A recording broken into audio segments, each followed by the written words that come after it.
What is happening, YouTube? We are back in the studio. One last video. We should be set up hopefully for the new year. Let's start out by powering everything up. That all starts with this green button right here. Gets most of the things powered on. What I need to do next is I need to power up the big mixer. And all the mixers are now turned on. I'm still debating on whether or not I want to keep this turned off, the rack station. It seems to be okay with it on. When I turn it on, everything fires up anyways. What I mean by that is you'll see like there's like a spike on the meters. Like this doesn't do that. If I had this turned on, when I turn everything on, we get these spikes. So it's a matter of, managing those things. Still got one more thing to do. We've got to turn these on, which is not easy to do with one hand. And now that those are powered on, we should be able to hear sounds. And one final thing is to turn on the pyramid, and I do that via the switch here on this USB hub. So once this is on, now we should be good to go for things. I like to test by hitting play here and making sure that, yes sir, that comes on. We can do the reverse, but I'm pretty sure I won't need to. And what I've done is I've started out the MIDI hub B, as I call it, the B side of things. And I have a wireless MIDI port. I have a wireless MIDI cable that is sending the output from the pyramid over to the vocoder over here. I have a temporary setup where I'm using the MIDI through the vocoder so I can get to the other string synthesizer. So if I can change the track to, say, MIDI channel 5, we should be able to hear the Selena now.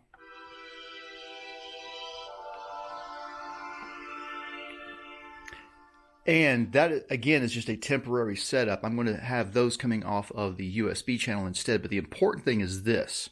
If I play the vocoder now, I should be able to hear whatever track is armed on the Squirt Pyramid. And that is certainly awesome. So again, I can change, we'll say, to MIDI channel 6, which is currently set up for the UBXA.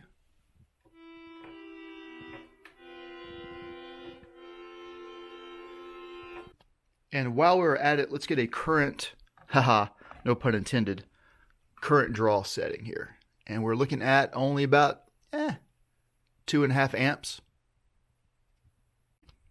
Jumping behind the scenes, we see that the wireless MIDI is here. MIDI out is coming out of the RK004, and then MIDI in is going into the RK006 over here on the table. And this little guy will allow me to also have another MIDI in as well as 10 MIDI out. Or I can have various different clock gates coming out as well as CV.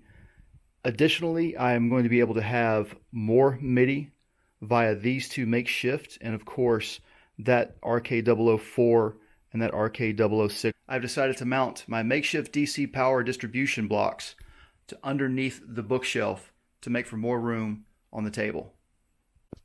And I have another chore to attend to. I want to rearrange some of these modules. It's inevitable. The reason why is because I want to be able to get these stereo outputs from the Bode frequency shifter to the Behringer 305 stereo mixer. And I also want to be able to get this dual VCA closer to this dual envelope generator, as well as I want to also be able to get this awesome Doepfer clock divider right next to the RS9. This is the spreadsheet that I'm using to keep everything organized. It looks overwhelming at first, but of course when you put this together from scratch, things make sense to you. But I'll see if I can make it make sense for you as well. So if we just simplify things and just look at the actual devices themselves, we see that we have two groups, mono and stereo. There are 25 mono devices and 16 stereo devices. There are 4 mono drum machines and 4 stereo drum machines, so to speak. If we look at the far left and right columns, those are labeled MIDI. And essentially that's just convenience. The MIDI on the left is for the mono devices, the MIDI on the right is for the stereo devices. There are essentially 3 outputs from the Squirt Pyramid, A, B, and the USB interface. So here we see which ones are going to be assigned to the A outputs and which ones are going to be the B outputs. I currently have the TT303 and the TT606 assigned on output B, channels 2 and 12 respectively. Now if we look at the patch bay, maybe this will be a little less daunting. What we have here is 3 patch bays. The one on the left is the one on the bottom in real life. In the middle, that's the one in the center, and the one on the right is the patch bay on top. If you look at row 26, you'll see inputs and outputs are labeled for each of the columns. Let's start with the one on the left. Column D is the output and column B is the input, just so that you're clear. The salmon colored cells are the sort of oddballs. They're not the synthesizers or drum machines necessarily. We'll see that the first thing I need is the ability to have the handheld microphone go to the vocoder as well as the wireless microphone go to the voice tone create. So those are normalized to those devices respectively. And if I need to break a connection, say take the wireless to the vocoder, I can always do that. Or if we look over to the far right, we'll see that I can take the wireless microphone to the Sonic Smith converter input, which is column J, row 2. Going back to the left patch bay, we see that there are a number of drum machines at first for the 12R on the bottom of the rack. And then I have some synthesizers and your rack. Looking at the middle patch bay now, we see that all of these outputs are going to one mixer, the large mixer. There are some stereo tracks as well as mono tracks, as we see. And if we look over at the right patch bay, this is the patch bay on top, we see that there are some red things at the top. Those are not normalized. So for these, I would need to patch in the inputs and the outputs. That is okay. The one on row 4, however, that says oscilloscope and monitor out, that is normalized. And all the rest are normalized. If we look at rows, essentially rows 5 through 16, those are all stereo cells, and those all go to the master mixer. I really don't need to patch these in and out of the master mixer. They're just kind of like permanently going there. Right now I'm using this for convenience because it's a long run to get to the master mixer. So having the patch bay here is probably just sort of more of a convenience. I may find a way to substitute those out, and this would free up all of those patch points for other devices, which would be nice. And then finally we see rows 17 through 24 are going to the small Xenix mixer on the table, and those are taking care of mainly some stereo synthesizers and a couple of mono synthesizers. So I hope this clears things up, but the idea behind this is that now I can look at this and say like, oh, the Pico system, that's going to track 12 on the SF-FX. So I can know that I look at the back of the patch bay, and if I look, I can see I'm actually lined up on row 12. To give a different example, let's say I want to connect the AY3, so I know that that goes to tracks 1 and 2 on the Xenix. So I will look at the top patch bay, and that will go into 17 and 18 respectively. Everything is currently powered off, but I wanted to give a quick update. I have the Mega FM and the Behringer 2600 hooked up into the patch bay, going to a mixer track with MIDI being able to reach from the Squirt Pyramid. Got that going. These are probably two of the hardest synths that I have to understand how to even use them. So I'm actually glad that I started with them because I can now spend some time just sort of focusing on them. And over here on the Eurorack side of things, I was able to rearrange these modules. I hope that it will be a little more copacetic to what's going on. I'm feeling about doing one more rearrangement, and that's to move these two Astro Noise modules closer to the RS9. Really nice. I've got the A162 clock divider right next to it. I think this is going to work out really, really well. I'm excited about this module. Okay, so let's talk about the Roland Boutiques and make sure not to forget this little guy down here.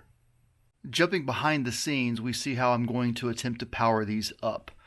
I have some USB ports that I can power directly into the power strip here. So that's 120 volts going into a 5-volt step down, and we've got 1 amp per port here and then 2.4 amps coming out of this one. So I need 7 synths to be powered up by these somehow, and each one of these boutiques draws roughly about half an amp. So an amp for 3 and then 2.4 divided by 4 should be about 600 milliamps left over, so that should do. I should be able to get all 7 powered with these 7 ports. The problem, however, provided that there's enough current draw, is that it's going to result in some horrible ground loops. But I'm going to go ahead and trudge forward and get that done. I have some TSR to 5-pin DIN MIDI cables that I'm going to use for these. And these are going to go into one of the RK006s right here. And this will be very handy because I have about 10 MIDI ports going in, all TRS jacks, and this will save some of my just regular 5-pin DIN to 5-pin DIN MIDI cables that I'm going to need for the Behringer semi-modulars and other semi-modulars. So let's get to work on the boutiques now. I was unable to use that 2.4 amp port to do what I wanted it to do, so instead I've got to use another AC to DC converter and another hub to make this happen. But they are all now powered up and ready to go. What's next is to hook up MIDI and to make sure that I can access them from the Squirt Pyramid, and then I'll worry about the audio. One really nice thing about the Roland boutiques is they have internal speakers, so I'll be able to test without having them hooked into the patch bay. The SH-01A, JX-03, and TB-03 are all plugged into the patch bay now, so their audio is being routed to the mixers, and I only needed to use a noise suppressor on the JX-03, which is right here. So I'm not sure if it's the only one that's going to not be nice. We'll see now what happens when I hook up the rest of them. All of the boutiques are now ready to go, minus level checking, of course, including the D05. I had to use noise suppression on the D05, the TR09, the TR08, as well as the JX03. And the way that I determine is I just plug them in one at a time, starting with the SH-01A going that way, and then with the drum machines coming back down from the TR06 to the TR08, then finally the D05 last. So each one that introduced that sound of noise, I just use a noise suppressor on it, and it sounds pretty darn good now. So what that leaves us with are the RD9, the RD8, the AY3, and the Micro Freak. I'm going to wait until later for the Polyend Tracker, the Lyra 8, and the B4000 Plus. But for now, this is going pretty well. It has not been easy, but just one thing at a time, one problem at a time, rest, move on to the next. Here we are 2 days later since the last recording. I'm going to fire everything up and see that it all is working as intended. So once again, it's just this one green switch back here. And we do indeed see that all of the boutiques are turned on. So let's go ahead and do a test now. And I'm going to go ahead and try to dial up USB 1, 2, 3. And this should be the SH-01 here. Sounds like it. USB out 4 is the JX-03, which is on a really nasty sounding custom patch. It's not. And then the TB-03. TR-09 should be on MIDI channel 10. And that is a classic 909 sound. Here is the TR-08 and the TR-06. Awesome. So those are working. Of course, the D05. Oh yeah, the D05 is on the B output.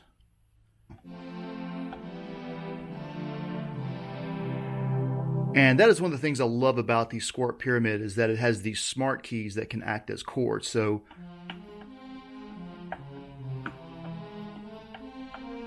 we have these this 1 octave keypad here, but these bottoms can be chords, and I can change those chords with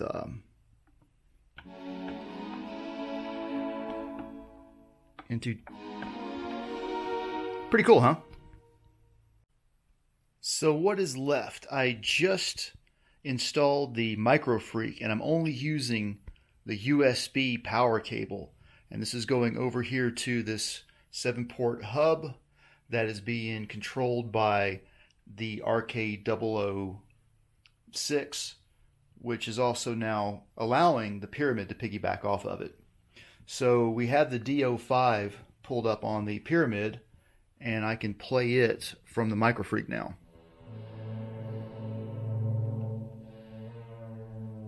And I've got the nice touch strip that I can use, and this thing is really cool because it actually sends out MIDI CC and MIDI start and stop events when you play keys. I realized, unfortunately, at the last minute that I did not provide a way to get to the input to the Lyra 8 from the patch bay. But I have another solution, and I will show you that when we get to the Lyra 8. I think you'll like it. And to wrap up this portion of this video for the day, let's do a quick amp check. And we see that we're running at 2.58 now, about 2.6. MIDI output B is now complete. At least I think that it is. It's never really complete, is it? But for the most part, we are done. We have the MicroFreak ready to go. The AY3 ready to go. It's noisy. I tried to add a noise suppressor to it and it didn't work, so I'm just going to have to work with the EQ and just maybe mute the channel when it's not being in use. We'll figure it out later, but for now, we're good to go. D05 in the boutiques, and as you can see, I've also got the RD9 and the RD8 ready to go. Here's the RD9. Boots and cats. So let's do a quick current draw, shall we? Probably not too much more. I think it's a good idea to just keep kind of looking as we go. And yeah, we're up to almost 3 amps now. So I think I can get up to maybe about 8 amps total. I think I'll probably end up, once everything is going, I'm guessing maybe 6 amps. So I'm going to wrap it up for this video, for this portion. I said at the beginning, this will be the last one, but it's not. We've got all of MIDI output A to work on now. So we've got the USB and the B outputs working, ready to go. There will be problems here and there, but it's just as things go. Sometimes things have to be, you have to cycle the power just to get the MIDI to working again, whatever. So let's wrap it up. I want to wish everyone a happy January. And as such, out of respect, I'm not going to upload any jams whatsoever. I'm just going to let the January people do their January thing. I may try to stream to Twitch, however. We'll get around to that. Thanks for watching, and we'll see you in the next and final installation of this series.